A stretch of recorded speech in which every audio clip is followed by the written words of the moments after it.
እዚ ኤሪ 591 እዩ። ኤሪ 591 ንኤርትራ ከባብን ዓለምን ኣብ ዘገድሱ ዜናን ካልእ ኣገደስቲ ፍጻሜታትን ከምኡውን ባህላውን ማሕበራውን መደባት ዘቕርብ ዩቱብ ቻነል እዩ። ኤሪ 591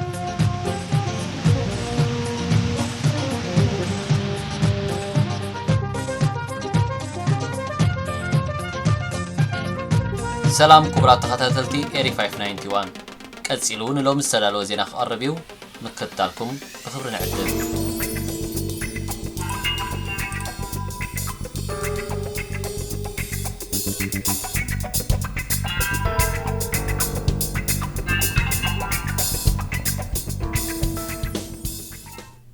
ኣብ ንዑስ ዞባ ዓረዛ ለብ ዘመን ብዝነበረ ጽቡቕ ክራማት ዘራእቲ ኣብ ጽቡቕ ደረጃ ከም ዝበፅሐ ይግለጽ። ክሕረስ ካብ ዝተመደበ 14955 ሄክታር እቲ ልዕሊ 95 ሚእታዊት ተሓሪሱ ኣካል ጥረታት ናይ ቅባ ዝርእቲ ከም ዝተዘርአ ዝተሓበረ ኮይኑ ድሮ ኣብ ደረጃ ምሽዋትን ምዕጻድ ከም ዝበፅሐ እውን ተገሊጹ። ሓረስቶት ዝኣኸረ ዘራእቶምን ተረፍ ምህርቶምን ኣብ ግዚኡ ክእክቡ ዘዘኻኸረ ሓላፊ ሕርሻ ንዑስ ዞባ ዓረዛ ኣቶ ምሕረቱ ረኣያ ተራእዩ ዝነበረ ባልዕ ሳላ ቅልጡፍ ሓበሬታ ህዝብን ምቕራብ መድሃኒት ሚኒስትሪ ሕርሻን ጉድኣት ከየውረደ ኣብ ትሕቲ ቁፅጥር ከም ዝኣተወ ሓቢሩ። ብተወሳኺ ኣብቲ ንዑስ ዞባ ዘለዋ ከዘንቲ ማይ ማለት ዲጋታትን ራህያታትን ሎሚ ዓመት እኹል ማይ ኣዋህሊለን ከም ዘለዋ ተገሊጹ። ሎሚ ዓመት ኣብቲ ዞባ ኣብ ዝነበረ ወፍሪ ክታበት ጥሪት 32,000 ጠለ በጊዕ ክታበት ከም ዝተዋህበን እውን ተሓቢሩ። እዚ ከምዚ ኢሉ እንከሎ ኣብ ንዑስ ዞባ ሰንዓፈ እውን ዘራእቲ ኣብ ጽቡቕ ደረጃ በፂሑ ከም ዘሎ ተገሊጹ። ኣብቲ ንዑስ ዞባ ሎሚ ዓመት ካብ መወዳእታ ወርሒ ሰነ ብዝጀመረ ጽዑቕን ሰፊሕን ዝርግሐ ዝነበሮ ዝናብ ኩሎም ዓይነታት ኣዝርእቲ ኣብ ጽቡቕ ደረጃ በፂሖም ከም ዘለዉ ተገሊጹ። ኣብቲ ንዑስ ዞባ ኣብ ልዕሊ 11,400 ሄክታር ካብ ዝተዘርአ 11 ዓይነት ኣዝርእቲ እቲ 80 ሚእታዊ ተኣካል ክኸውን ከሎ እቲ ዝተረፈ ድማ ጥረታትን ናይ ቅባ ኣዝርእትን ከም ዝኾነ ዝገለጸ ክኢላ ሕርሻ ንዑስ ዞባ ሰንዓፈ መንእሰይ ዕቑባይ መብራህቶም ኣካል ኣብ ደረጃ ምንቃጽን ምዕጻድን በፂሑ ስለ ዘሎ ካብ ፀያቕ ማዕጺት ዝበሃል ኣብ ቀውዒ ዝሃርም ማይ ንምክልኻል ሓረስቶት ዝነቐጸ ኣኻሎም ቀልጢፎም ክዓጽድዎን ኣኪቦም ኣብ ቁፎኦም ከእትውን ተላብዩ።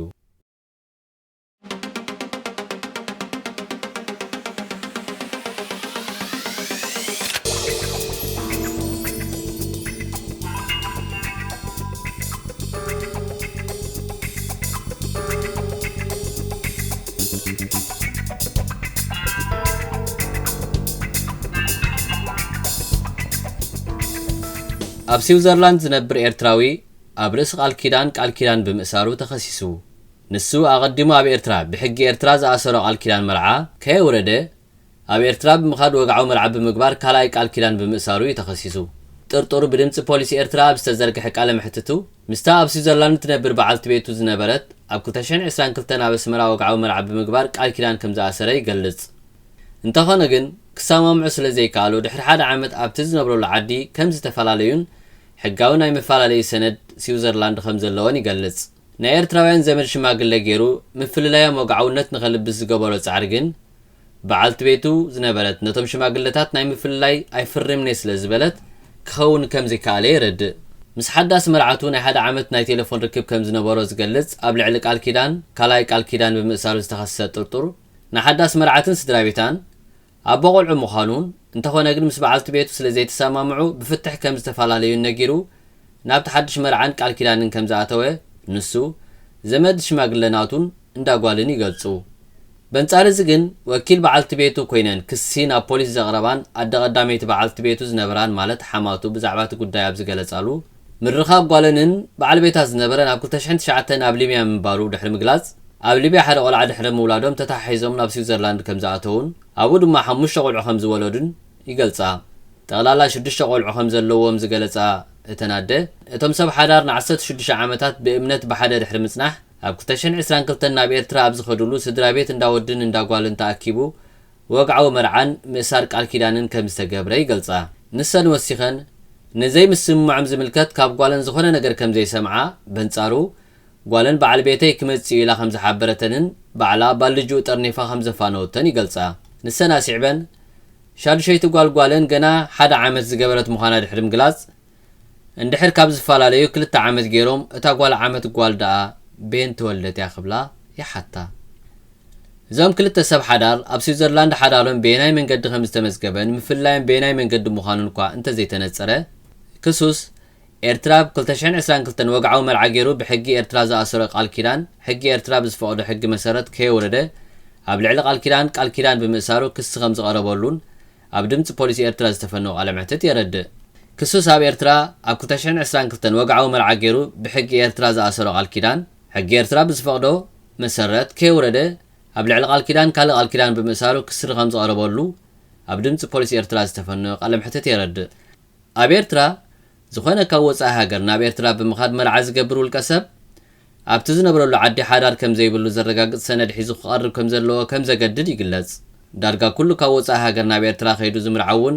እቲ ሰነድ ከይረኣየ ቃል ኪዳን ከኣስር ከም ዘይፍቀደሉ ኣብ ወፃኢ ሃገራት ካብ ዝርከባ ኮሚኒታት ኤርትራ ዝርከብ ሓበሬታታት የረድእ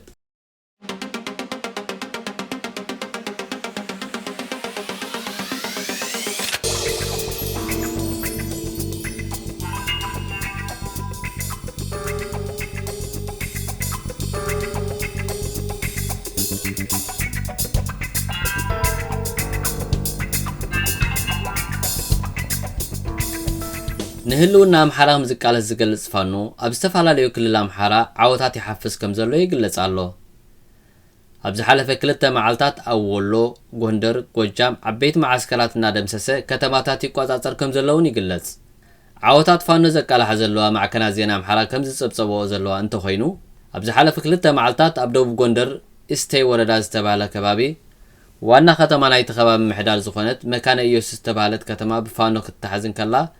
أبت خباب هاديمون أبتا ختما زاوتو مكلخال إثيوبيا كل شمون تميتنا 4 بفانو بزورو رسعرت كابتا ختماون هاديمون 5 خدا يقلصو أبت سرحيت بزحات كوتهدرات منقست 5 تقاتلون كم استمارخون توقي يغصل كم زلون قلاوديو استبالت كتمان كالوت ناشت ختماتاتن يحزو 5 زلون نايتو زباوانا ختما زخون الدبر تابرون أب كبيد فرهات وديغا همزلا يقلص الله إذا خمزيلن كله أب جوجاو من أبستفعل ليو بوتاتات وقي يكايد كم زلو يقلص منقستي ولا قوا أجار سراويت نمحجازن مورال نمهابن بهليكوبتراتن نفرت وجين كومون بدرونات حجزات كبري فتننتلو زتوجودو سيفيلات بر أولاد فانو خمسة يكونوا أولاد فانو متقعدتاتم بموصالو تهدروا قداس نزلوا جمجابيت ماريا بتبهال كتما 5 حزون أو بزنا بسراويت منقستي هاديمو نابدان كلا 5 غدن اتخويناتي قصد كمزلون ينكرالو أبو جام منقستي عبيتو تهدروا وفرتات أنصار فانو يكبرن بر نتواقعت فانو 5 حسبو كتفهم كم زي كالن بنصارو خوينو فانو اما عسكرات وتهدرات منقستي عبيت متقعتات ناقبرو كتماتات يقوصاصرون وتهدراو عدقتاتهم يدلون كم زلو ينكر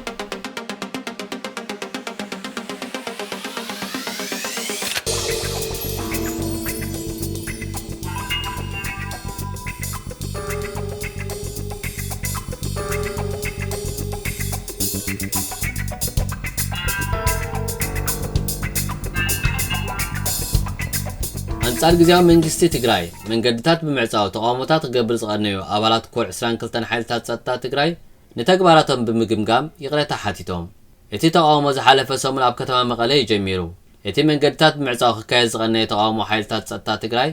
أنصار جزاء منجست تجراي كم مقالة حليفون أب كال خبابيتاتنا لحمق خير كرنيو أب ككبابي دما متقال مقعزيان كالم السناخلاتن كابزن نابتن كقاتم مقنايو كابتوتا زوز حبريتاتاتي رقاقصو እቶም ኣባላት ኮዕ 22 ዝኾኑ ኣባላት ሓይልታት ትግራይ ትማሊ 19 ጥቅምቲ ኣብ ከተማ መቐለ ኣብ ዝገበርዎ ሓፈሻዊ ኣኼባ ገምጋም እቲ ዘቕረብናዮ ሕቶ ፍትሓውን ግቡእን እኳ እንተኾነ እቲ ዘቕረብናሉ መንገዲ ግን ትኽክል ኣይነበረን ብምባል ኣባላቶም ዘካይድዎ ተቃውሞ ብምግምጋም የቕሬታ ከም ዝሓተቱ ማዕከናት ዜና ትግራይ ይገልጻ እቲ ናብ መንግስቲ ብልጽግና ብዝሰሎሙ ተጋደልቲ ሓለፍትን ሕወሓት ነበር ከም ጅግንነት ክግለጽ ዝቐነየን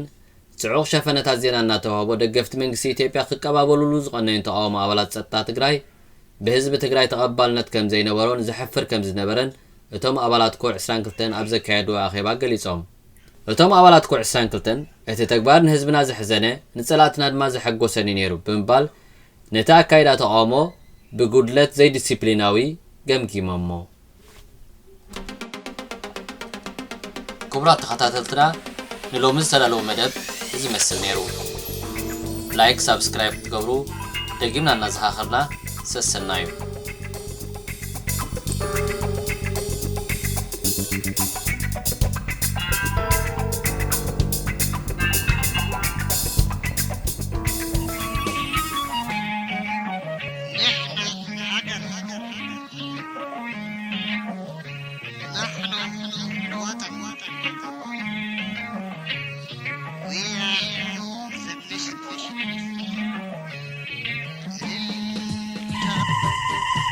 እዚ